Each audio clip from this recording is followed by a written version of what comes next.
Welcome to this week's episode of Where That Baby's Coded, entitled GPA, Global Passport Activated, where we're going on a journey exploring topics that the Black community will benefit from. Today's topic will cover traveling as an educational experience, because traveling is the best hands-on education you can experience. So next time they give you a hard time about constantly traveling, just remind them that you are broadening your knowledge base. And if their job is trying to deny your PTO, let them prepare the others as you embark on some much needed PD, personal departure. I'll be joined by special guests on each episode, and these special guests have experience in the topics that they are discussing. So I would just simply be your guide while they lead us in conversations. These guided conversations will be your metaphorical coat as we navigate this cold life. So think of these guided conversations as my attempt of keeping you all warm. Today's special guest will school us on how travel is an educational experience. I know her as Karen, or most recently, Miss Delta. Karen is a graduate of the class of 2025, graduating with a Bachelor's of Science degree in Communication and Rhetorical Studies on a pre-law track from the Visual and Performing Arts College at the illustrious, and when I say illustrious, I mean illustrious, Syracuse University. Go Orange. During undergrad, she served on the Student Government Association as an assembly member at large and GPA representative for 2 years. She was a member of the Investment Club, the National Black Pre-Law Student Association, Christian Outreach, the Black Celestial Choir Ensemble, an executive board member of the Caribbean Student Association, a founding member of the Black Student Union, and she is a proud Spring 25 initiate of the captivating Kappa Lambda chapter of Delta Sigma Theta Sorority Incorporated. During her time at Syracuse University, she modeled for several fashion organizations and magazines promoting confidence and diversity.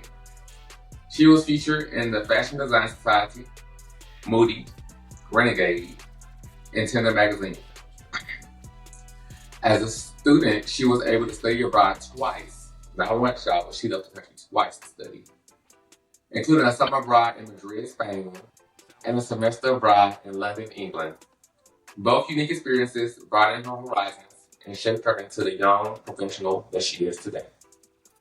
Karen interned and mentored for the Office of BIPOC Student Success through the Dimensions Mentoring Program.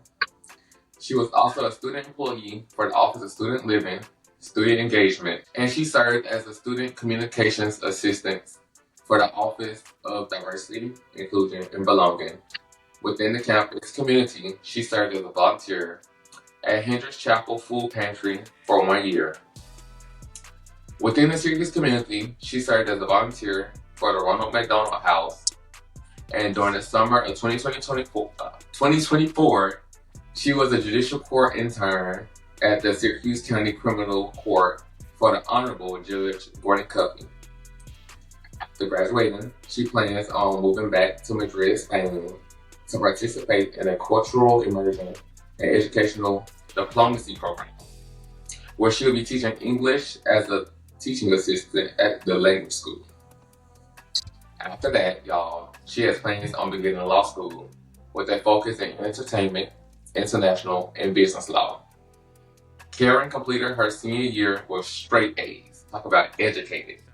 During both semesters, she leaves behind a rich campus legacy, college legacy, that she hopes has influenced others to be kind, work hard, pursue their dreams, and make a difference. Ooh, y'all don't know about that, but y'all talk about a highly accomplished woman. Welcome, Karen. How are you? Thank you so much for that bio. Oh my gosh, that was so great. I don't know who that's about, but thank you. I'm doing okay. I'm doing well today. I'm glad that you invited me to speak with you today. So thank you so much. Of course. All right, so let's jump right on in. So last episode, we talked about traveling tips, more focused on the TSA of it all. And child, let me tell you, while that was the easy part, now we gotta focus on the hard part, which is actually getting people to get their passports in travel. So, how about we ease the audience into it? And how about you tell us that before we even travel, what are some of the steps that we should take to ensure that we have a smooth trip? Well, definitely look up the place that you're going to. Always do research about the place that you're going to before anything because that's most important. Find out what their social life is like. What are some of the basic laws that you should be familiar with before going? Think about the kind of finances you want to have for that trip. What is the flight cost? What is eating cost? What is staying cost? I mean, those are just some of the basic things that you should be thinking about and writing down when it comes to planning on any kind of travel. All right, thank you. So, can you now talk to us about some of the benefits of traveling domestically and then compare it to benefits of traveling internationally? Yeah, so traveling domestically is so important because you want to definitely see what's accessible to you and what your country or county or town or city has to offer for you. Traveling domestically can offer you so many benefits with meeting young professionals or people who in your future want to offer you a position to work or just making genuine connections with other people and just exploring what's around you is so beneficial not only for your education but for your career and your professional life as well.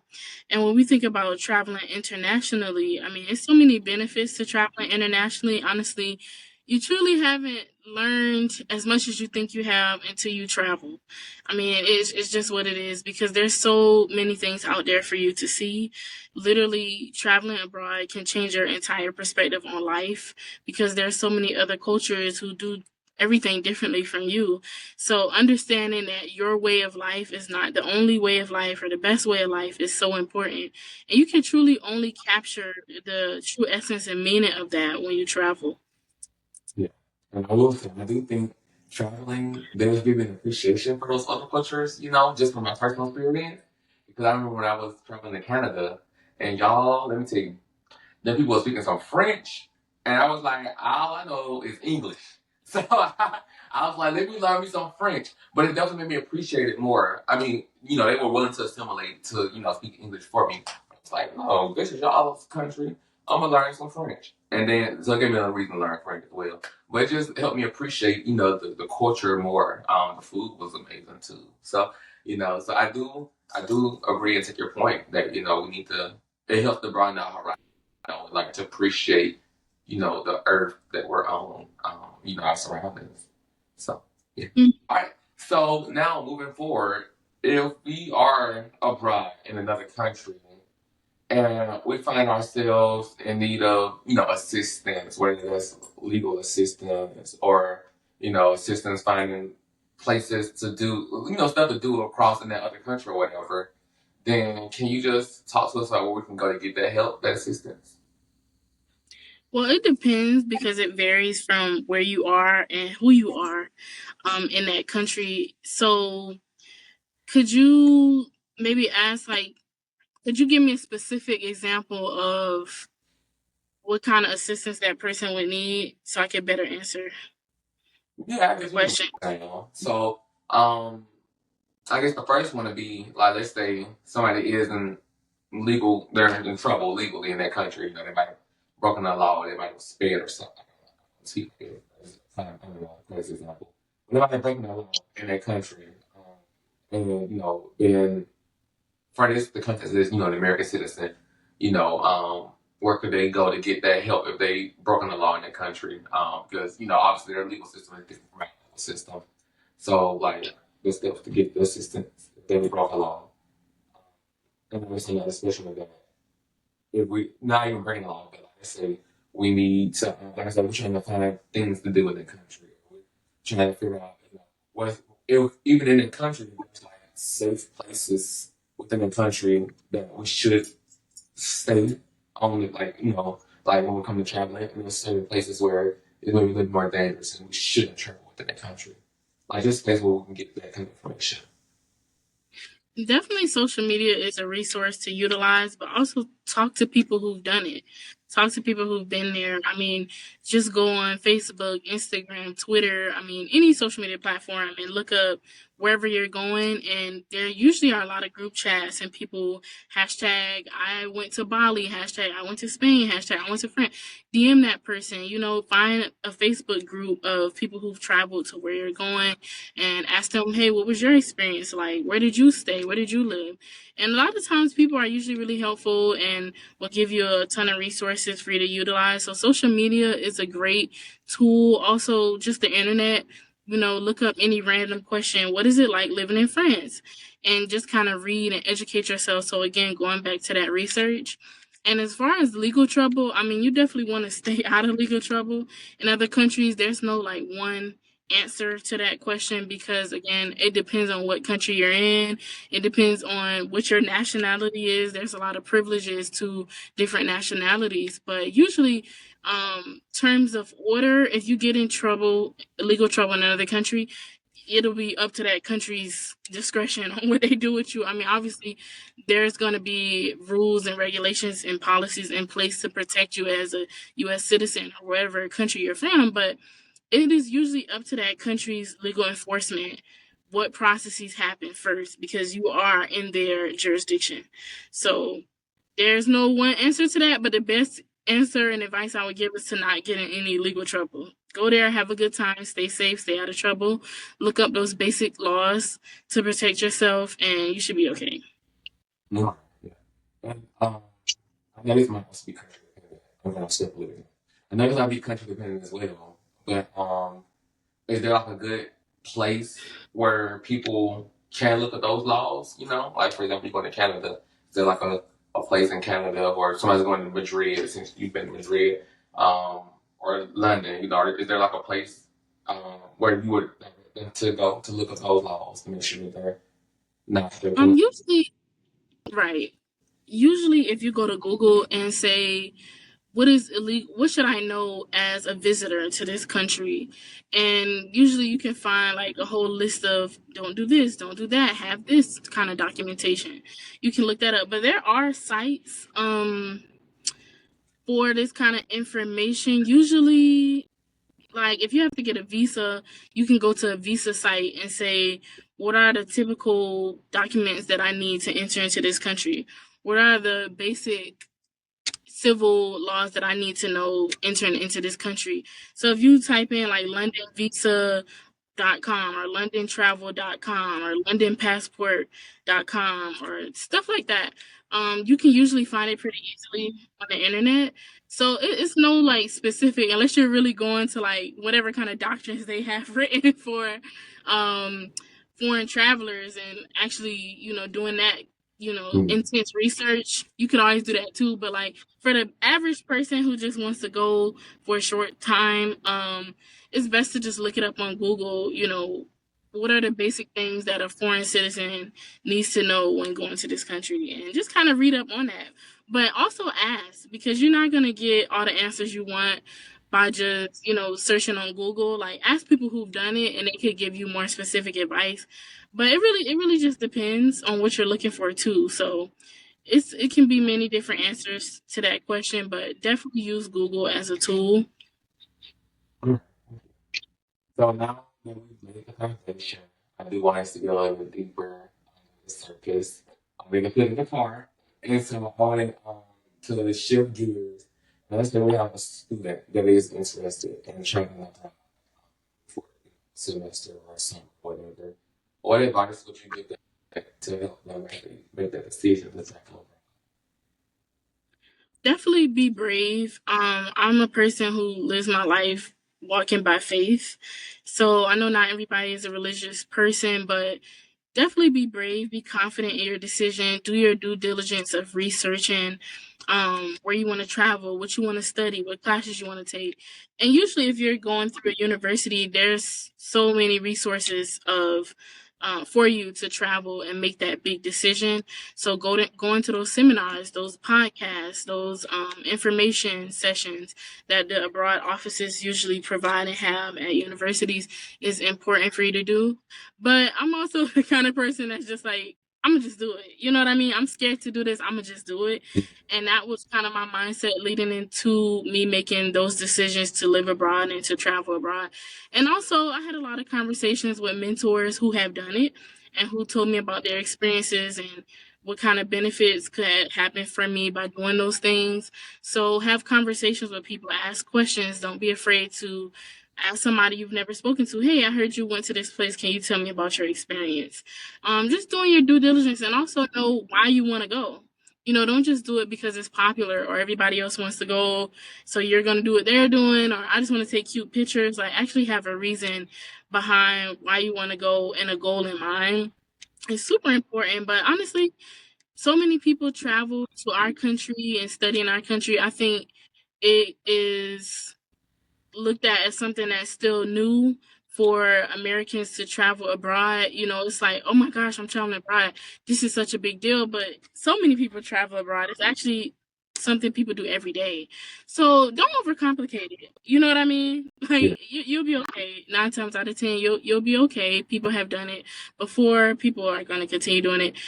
But do your research. You know, don't just go not knowing anything at all and just thinking that, oh, I have the privilege to travel to this place. I don't need to know anything. Nothing's gonna happen to me. Like, definitely do your due diligence by educating yourself. But just do it. You know, why not? Yeah. Exactly. So I'm going off script again because that's what I do. So if you don't mind sharing with the listeners, your why. What inspired you to want to do the abroad journey? So growing up, my mom, I mean, she always implemented travel into my life, into my siblings' lives. So we went to a few different places for vacation, and she would show us different parts of the world and the beauties of those places. But I was kind of one of those people that was like, I don't think I'll ever live in a different country though, you know, because I had always grown up with this fear that that wasn't for me, that wasn't for a black girl from South Carolina to do. But you know, eventually when I went to college and I met so many different people, so many diverse people from all over the world, it really started to change my mindset. And I started making friends who had lived abroad as well. And that changed my mindset. But for me, my decision on my first time ever living abroad long term came from a conversation that I had with my mentor, Jay Christopher, about law school and what do people usually do before they go to law school and how can I diversify myself? How can I expand my portfolio? And he talked about going abroad. And that was something that I kept hearing over the years, go abroad, go abroad, go abroad. But I never really knew what that meant for me. So when I had that conversation with Jay Christopher, I was like, you know what? I'm going to just sign up and see what happens. So I signed up through my school's abroad office for the Madrid, Spain program. And I waited and eventually I found out that I got in. I'm like, okay, am I actually going to do this? And, you know, I thought about pros and cons. I made a list and I just did it. I really just did it. I didn't know who was in the program. I signed up to take one class, but my goal was to diversify myself, and I felt like that was the best way. So I just did it, and it was that simple for me. Obviously, there's a lot of things that come into place with making that decision. You know, having the right documents, saving enough money, but I had so much support, thankfully. I was blessed to have a lot of support in that decision. That's also a big thing. But you can also do it without having any support. It's really up to you to have that confidence and that drive to just want to see the world, to just want to learn more, to diversify yourself and see something else than what you've been seeing your entire life. It's honestly a beautiful thing. So that was how I made that decision. All right. So thank you. Okay. So now I know that we don't have to be in college and have to wait to go abroad to travel. So in what ways can we gain an educational experience through our own personal travels? Well, that's a great question. There's a lot of ways that people can do that. I always encourage my friends who travel to different countries for vacation to not just go as a vacationer. You know, don't just stay on the resort. Don't just book the thing that you see in the travel catalog or the ads that you see on Instagram, stay here and you'll have a great time visiting this country. Like, go beyond that. Where do the locals of this place stay? How do they live their life? Where do they eat? That's where I want to go. That's what I want to see. And so with that, you have to think about safety, of course, and I know that's a lot of people's concerns. But again, going back to doing that research, there's usually a lot of authentic places that foreigners have gone to get authentic experiences when they go to different countries. And there's usually a whole bunch of lists and resources. Visit this place. This Airbnb is safe for Americans or for foreigners traveling to this country. This is a great recommendation to stay at. So doing that research is very important, but I definitely think visiting those historical sites and eating the authentic food of that place are important things to do when traveling abroad and not going through a university, just being a regular traveler. But go beyond the vacation spots. That's my main thing. Like, honestly, go beyond the vacation spots. If you stay in a resort, that's okay, but like, travel outside of that. You know what I mean? Like, actually get the authentic experience and connect with the people. Don't just, minimize your experience in that place to doing what every tourist does. Be a learner. And by being a learner is connecting with people that are from that area. So the next question I had is one, but I'm going to break it down into two so we can really dig into it. So the first part of the question, I want to talk about the people who might, have a harder time assimilating into the local culture. They're just not clicking with the local culture. So what advice would you give to them to aid them in better assimilating and getting in a good space with the local culture? Again, education is very important. So looking up, what are some of the norms of this culture? But it's okay to not assimilate all the time. You know what I mean? Like, every place is not for us, and that's okay. So always leave. Go somewhere else. You know what I mean? Like, as cliche as that might sound, I don't like this place. That is okay. Not every place is for you not to like, but what you should leave with is the respect and understanding of that place, regardless of how you feel about it. That is something that everybody should do, regardless of if you like that culture, if you like that space, if you don't like their norms, whatever the case may be, you still want to have that respect and understanding. And I think a lot of times us not liking things comes from us not understanding it. You know what I mean? So try to understand it first before you come to the decision that you just don't like it. And if you still don't like it, okay, you tried, you've done your due diligence, go somewhere else. It's okay. You don't have to assimilate in every space. You don't have to assimilate, period, to be honest, but if you find yourself wanting to assimilate somewhere and it's not working for you, that's okay. You don't have to. Okay. Oh, I guess I kind of actually that's my next question, so I wanted to ask you. So before we wrap things up, is there anything else that you would like to share with our listeners? Overall, I definitely am a big advocate for traveling. I think that we learn so much more about ourselves when traveling, especially for people that look like us, black and brown people. It's so important to experience blackness in other countries, blackness abroad. What does it mean to be a black woman in this space? You know what I mean? So often we're taught that we are the minority, but that's so, so far from the truth, because they are black people in every country. We literally exist everywhere in the world, and we have communities everywhere and history everywhere in the world. And until you see that, it's so hard to truly know who you are. Honestly, I only knew who I was in America for the longest time. That was my only identity until I went somewhere else. What am I like here? How do I socialize here? And just truly learning that it's always so much to learn. And I know that not everybody has the ability to travel, not everybody has the access to travel, but that's why planning is so important. If you don't have the money now for that ticket, okay, I'm gonna save up until 2028. I'm gonna save $50 every check until 2028, and this is the place that I want to go, and this is where I want to stay, and this is how I'm gonna do it. Don't think it's not for you. It is for you. Traveling is for you. Don't believe that there are places we cannot go. Now, there are places that's not as safe for us, And definitely beware of those places, but you belong wherever you want to be. So you should definitely travel domestically and abroad. Honestly, I've heard that my people, we are global. Hence the name Global Passport Activated.